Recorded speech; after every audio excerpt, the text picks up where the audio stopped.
Welcome to episode 45 of the Edges and Sledges Cricket Podcast. As usual, I'm your host, Ashwin, recording from Cincinnati, Ohio.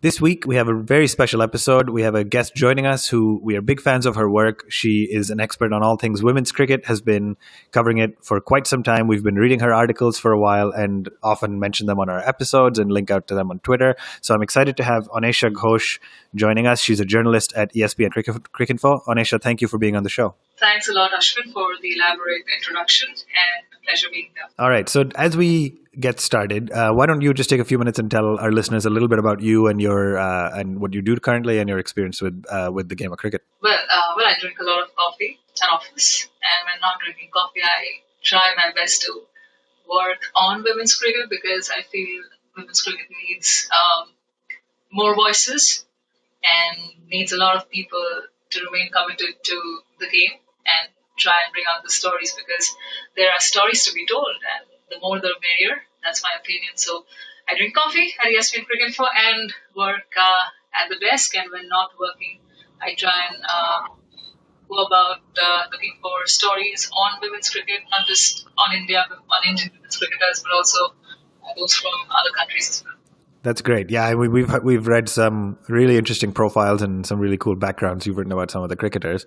So let's get started. Let's chat a little bit. I want to start with a bit of a broad question, but just about the overall sort of state of the women's game. So as I think about it as a cricket fan myself, having grown up through the 90s and early 2000s, you know, the reality is my memory of most of the women's game through the 80s, 90s, etc., was always that it was dominated heavily by England and Australia. I think right in the middle, New Zealand started becoming more of a force. But some of the other sides like South Africa, India, West Indies, Pakistan, etc., weren't really making their impact probably until about, let's say, 10 years ago. I think still those three sides, England, Australia, New Zealand, are the only ones to have won a World Cup. But I think 2005 is my first memory of India making the World Cup final, and that kind of came to the limelight. But then again, it drifted away a little. So talk to us a little about, you know, the state of the game in the last 20 to 30 years and how you've seen it evolve. Well, I first of all, I am not as old as this timeline that you've mapped out for me. But yes, I have been following the women's game for quite some time now, and the biggest shot in the arm, I would say, has come over the past decade.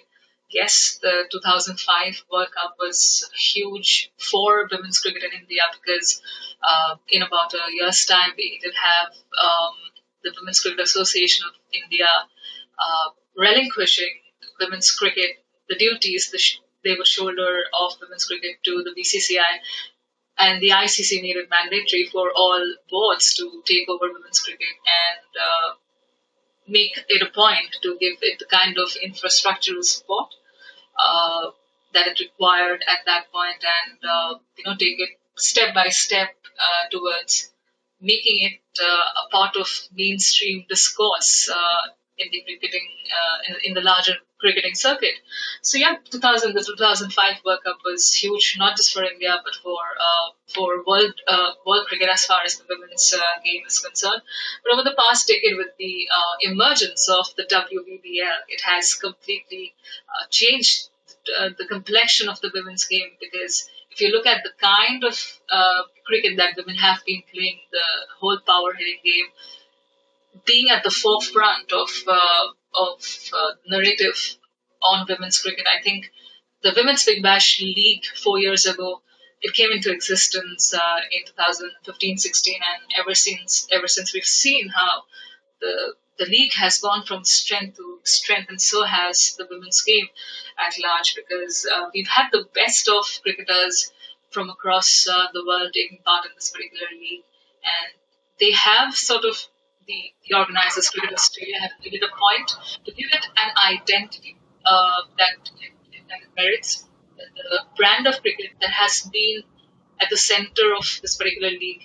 Cricket Australia have made sure that that brand of cricket is publicized in a particular manner so that it's able to stand alone and stand on its feet. And as we saw this time around, the first ever Women's Big Bash League standalone final was held on Australia Day, and the knockouts themselves were, I think, they had some of the best cricketing action ever on display. If you would remember the games between Sydney Thunder and Brisbane Heat, who went on to win their maiden title in about a week's time. And of course, we had Melbourne Renegades taking on Sydney Sixers. I think the narrative around women's cricket has changed ever since the inception of the Women's Big Bash League. And soon after, we had the KSL, the Kia Super League, follow suit, and they have England cricket have done fairly well, although there have been talks around the league being disbanded. So we do not know. There is a lot of uncertainty around the 100 tournament as of now. So we do not quite know which way women's cricket is going to head as far as England cricket are concerned, and also the Kia Super League is concerned. But one can only hope that it heads in a direction which is sort of aligned with the larger picture that the WBBL, that Cricket Australia envisage for women's cricket, because you have to understand one thing, Ashwin. They are the drivers. Cricket Australia, I mean, they are leagues ahead of each and every other board in terms of setting the standard of professionalism, be it in the form of contracts. They were among the first to have introduced contracts, and of course the ECB came on board soon after. It took a while for the Indian Cricket Board to understand the need for introducing a certain degree of professionalism in the women's game, and once contracts came into existence in 2015-16, I think the standard of game, the standard of cricket has also sort of gone up. And one can only expect that the more professional the approach towards treating or administering women's game gets, the quality and the standard of women's cricket will also improve, as we have seen over the past 10 years. I think that's great. Thank you so much. That's very insightful. I want to ask a couple of questions on some things you said. So the first is, you said Cricket Australia is sort of the stalwart of how to manage from an administrative standpoint. And really, I think I find it interesting that you're saying the WBBL was a little bit of a turning point in the game.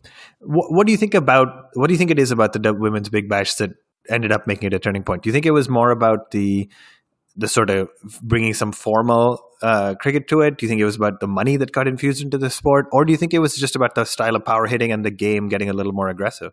I would say it was a mix of more or less everything, and the sheer emphasis on giving women a different platform, because you have to understand the nuances that make women's cricket what it is starkly different to the men's game, and you cannot simply keep on comparing men's cricket to women's cricket, because there are intrinsic differences which lie at the heart of men's cricket and also at the core of women's cricket. So if you sort of assume this one position where you refuse to look at women's cricket from a lens which you probably used to view or enjoy men's cricket, then it gets really difficult for one to sort of understand or appreciate the nuances that make women's cricket entertaining, enjoyable, and of course something of a commodity that you would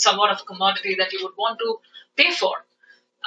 That was something that I believe Cricket Australia were able to understand thanks to their foresight, and they invested greatly in terms of finances to set that pathway that has gone on to producing players like Ashley Gardner, who, mind you, won Australia the ICC Women's World T20 title earlier in November last year. So you have so many of these players in Australia, these youngsters, come up through the pathway and via the WBBL route. So it's not just these stars from across the world that you have come over and play for a good couple of months in this showpiece event, but you do have the domestic pool of talent being constantly nurtured, being constantly put under the scanner so that the selectors are able to scout the best of talents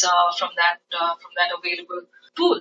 So that is one thing which I believe has contributed greatly towards increasing or bettering the quality of cricket that we have come to see from Australia, especially in terms of the bench strength that they have gone on to build.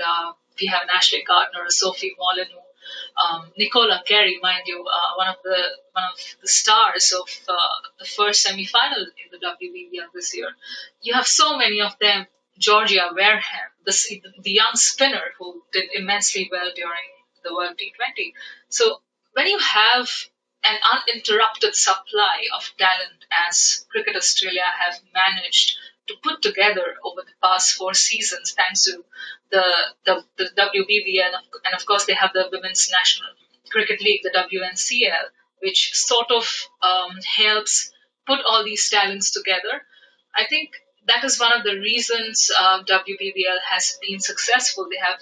Cricket Australia have made it a point to focus as much on getting superstars on board as to making sure that the talent at the grassroots are developed and constantly nurtured, and the selectors have a robust pool of talent to choose from.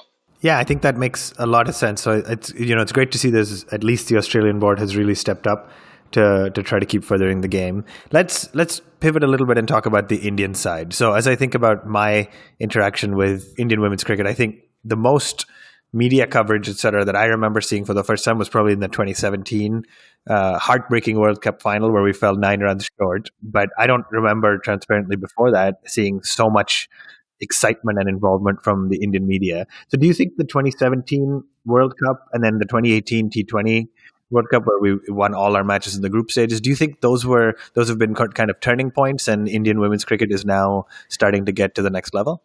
Well, most certainly. I mean, India started off their campaign with a bang. What a tournament opener was that against England? Smriti Mandhana, of course, with that century, and Poonam Rao, Deepti Sharma. You had these youngsters coming to the fore. All of them were on television, on primetime television here in India. So for them to be able to perform the way they did in the tournament opener against hosts England, mind you, and England at that point were ranked higher than the Indian side, and India had to make it to the ICC Women's World Cup via the qualifiers route. It wasn't direct qualification, so I think there was a certain degree of I wouldn't call it lack of expectation, but India were the underdogs. Nobody literally saw them, make the semifinals, but they did, and a large part of it was down to the visibility that the ICC sort of made sure was made available, because as part of their agenda towards promoting women's cricket, they made all of the matches. Every match was available for viewing either on television or via live streaming. And this was a commitment on the part of ICC towards growing women's game across the world. So I think that worked really well, because if you have to go by the numbers, more than 180 million people around the world are believed to have watched the ICC Women's 2017 World Cup, and the hashtag WWC17 that sort of caught on with time, and on the web too, on social media. Twitter collaborated with the ICC, and we had these captains emojis, a Mithali Raj or Dani Van Niekirk, or a Meg Lanning popping up on your tweets if you would tweet with their names, hashtag in any of your tweets. So I think there was a consolidated effort, a concerted effort on the part of the ICC to make sure that they go all guns blazing in terms of putting together their resources, not just on television, but also on the web, to maximizing the reach. And it did show, because we had record breaking numbers in terms of the WWC 17 hashtag being the most tweeted hashtag for a women's sport final. And of course, there was apparently a 5 times surge in India, and almost 8 times in South Africa in terms of viewing numbers. So visibility is a key factor towards making people believe in the commodity that they want to sell, that the ICC wants to sell. And if you're not able to want something, I'm not sure if you would want to believe in the genuinity of it, in the promise that it oozes, and the promise that it promises to deliver on. So in that regards, yes, the WWC won 7 tournament, the ICC Women's World Cup in 2017 was definitely a watershed moment, not just for the Indian women's team, because they made it to the finals. This was not the first time they made it to the finals, as you mentioned earlier on your show. They had done so in 2005 as well, but it wasn't telecast. It wasn't made available on television in India. So there was no means for viewers who were probably aware of the tournament going on in South Africa in 2005 and India making it to the final. They didn't have an option to watch it. But in 2017, they did, which is why the narrative that was shaping up on social media, on Facebook, Twitter, Instagram, that sort of aided the entire process of garnering attention and interest around the tournament. And of course, the brand of cricket that we saw. You had Van Aker. She bowled this amazing spell without considering any runs. I guess she took 4 wickets. Smriti Mandhana, of course, all of 21 at that point, going on to hit a 90 and a century in the first 2 games. Mithali Raj had a prolific run. She kept breaking one record after another. And that 171 not out did sort of break not just the numbers, the records, but also did help shatter a few stereotypes about women's cricket and women in sport. So yes, it was a watershed moment for not just women's cricket, but for women's sport in general, if you were to look at it from a wider perspective.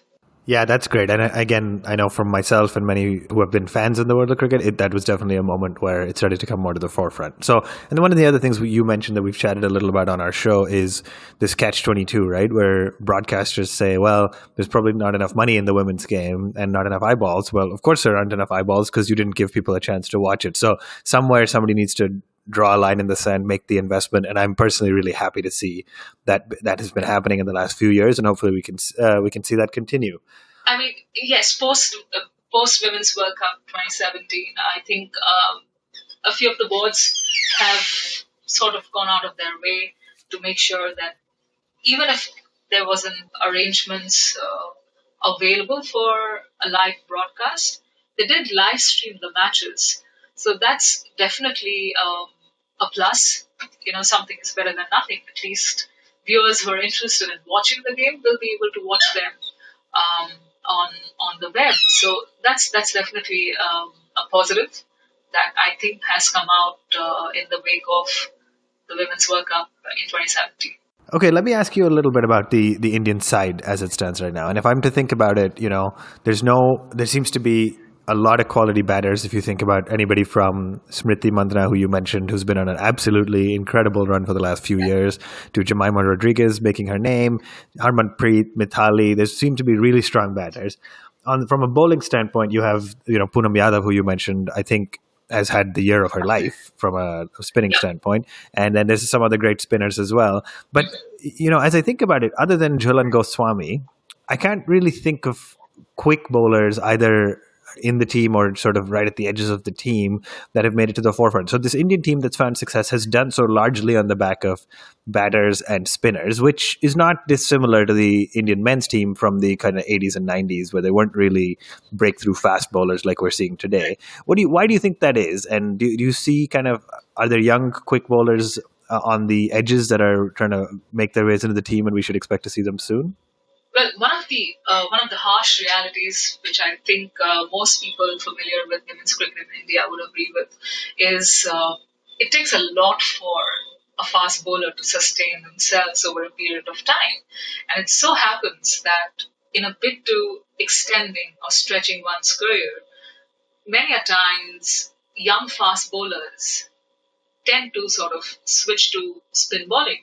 If you look at a Harmanpreet Kaur, for instance, she started out as a medium pacer, but ever since she started finding her groove in batting, she decided to switch into bowling spin because she did realize that if she has to sustain herself as a cricketer, the workload that comes with bowling pace may not be conducive to extending one's career beyond a certain limit. So many a times in the domestic circuit, it does happen that young fast bowlers sort of give up on bowling pace after a certain point in time because of the dearth of opportunities or, as I mentioned, the sheer workload that comes with bowling pace. The other thing that we have to sort of understand is India have, as you mentioned, have traditionally relied on spin, and their spinners have delivered. But if you try and look beyond the Jhulan Goswami, there aren't many that you can sort of place your finger on and rely on in terms of them being able to deliver on a consistent basis. We do have Shikha Pandey, an immensely talented pace bowling all rounder who has sort of done reasonably well for the team, but has had her share of ups and downs as well in the recent past. We did have a few young fast bowlers in Indian women's cricket come to the fore a couple of years ago, and they have sort of made their way back into the side. In the likes of Mansi Joshi, Pooja Vastrakar, Sukanya Parida from Bengal. A commonality that has somewhat hindered their progress is the way their injuries have been managed, or the lack of management around their injuries. Pooja Vastrakar, for instance, there have been questions around her domestic workload, um, especially in the build up to her international debut. She was expected to debut much earlier than she actually did, but that was largely down to how her injuries sort of hindered her rise from the domestic, from a promising youngster in the domestic circuit to someone who merits an India cap. Same goes with Amansi Joshi. She performed immensely well in the limited opportunities she got during the 2017 World Cup. Picked up an injury and was sidelined from international cricket of any kind for a good 10-11 months. So the question is, how is it that the board has been sort of managing the workload of these young pacers and their injuries as well? Because we have to understand that the socioeconomic background that these players come from doesn't quite enable them for the education, that is required for a young female fast bowler to take care of themselves, especially in the event of an injury. Second, they may not have, not all of them are contracted with the BCCI, but the National Cricket Academy has a robust support system in place, and more often than not, these young female pacers have been treated well at the NCA. But do we have a regular process of monitoring the workload and the injuries of these players in place?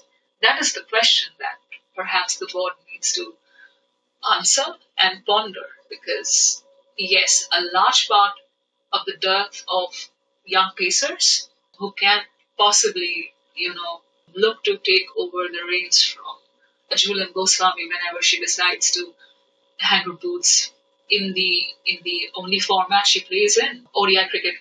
Do we really have a replacement for a Jhulan Goswami in place besides, say, a Shikha Pandey?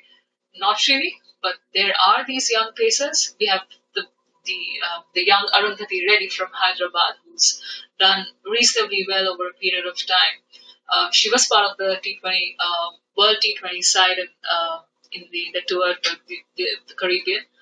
But yeah, at the end of the day, it sort of boils down to how these youngsters are monitored, not just in terms of preparing them for the rigors of international cricket, but also dealing with the mental side of things, because more often than not, injuries is something that they may not be handled the way these youngsters need to handle without the kind of support that they merit, without the kind of support that such injuries require from the board.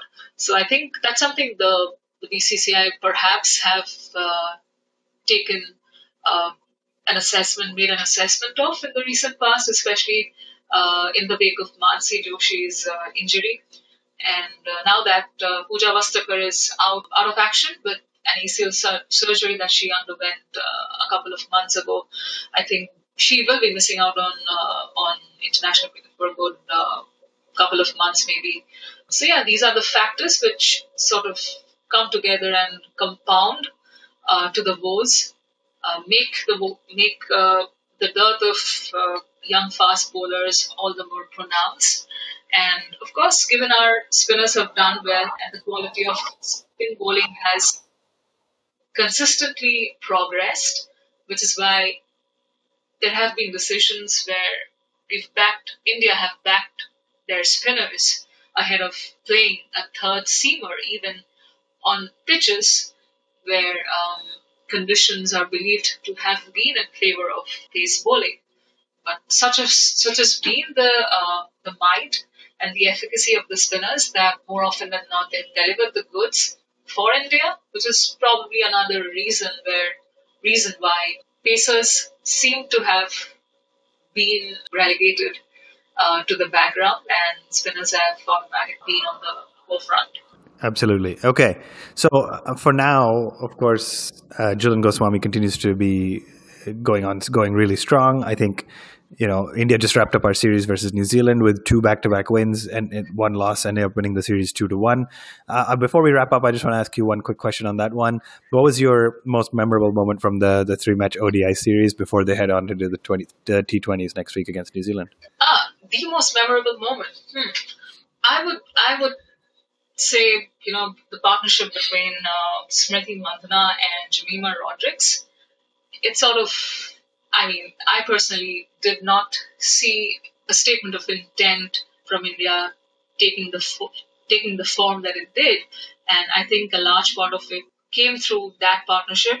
But also, Deepti Sharma, she played a vital part in making sure that India get an unassailable 2-0 lead by the end of the second ODI, because there was this phase of play where New Zealand had been doing reasonably well in the first ODI, and she effected this run out and also um, took the wicket of Susie Bates. So she removed Susie Bates and Sophie Devine, the New Zealand openers, in the blink of an eye, and I think that sort of set the tone for the Indian women's team and set the tone for India to go out all guns blazing and clinch the series in the manner they did.